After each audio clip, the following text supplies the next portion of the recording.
namun legdanya buta sabar. Buta sabar. Sesuatu yang oleh Allah mandum na hikmah.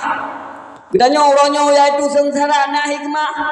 Tanya dalam lakai Allah, ya Allah lu ngatim pakan hana kaya-kaya. Allah kali kebekah.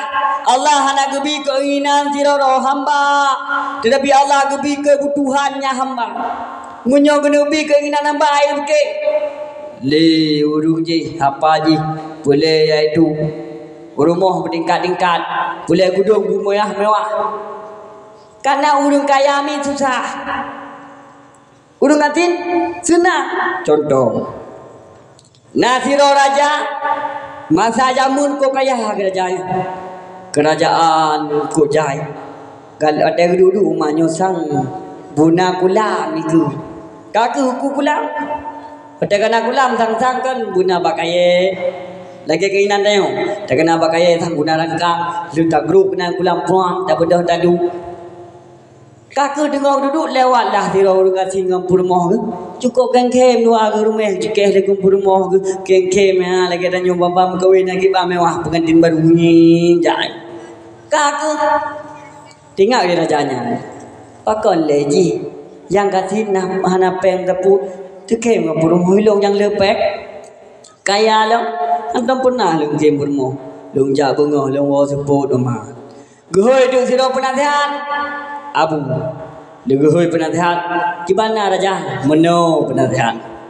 longkang kaya aku nyolong tanya kata penasihat pakon ilong kaya tapi hudip dalam susah pakon sijih kasin hudip dalam senang na boleh raja bukti na boleh adu kiban tak kala boleh jok peng boleh dalam blok peng raja 200 lebih joklah pengah Kebai dulu penasihat kedai Pak Gemur dengan sinyal kepinah peng 20 dengan 20.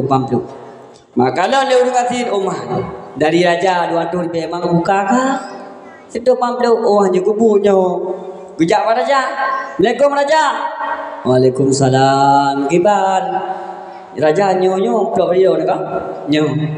Cuma pakon hana cuk 200 180. Oh hanya benar. Hoi lah penasihat. Goi dia penasihat. Legoi penasihat katanya. Hai penasihat, pakon tapi nah peng 20 ribu dah cok kata. Hai raja. Bunuh kon tanya pakon iro ni kaya susah. Pakon sijih kasin senang. Nyo tu kenyataan. Sinyan golong kaya baru nunggu tulis iaitu blok peng 200 ribu. Yang tu 180 yang sedot ro rumah ro ni ja.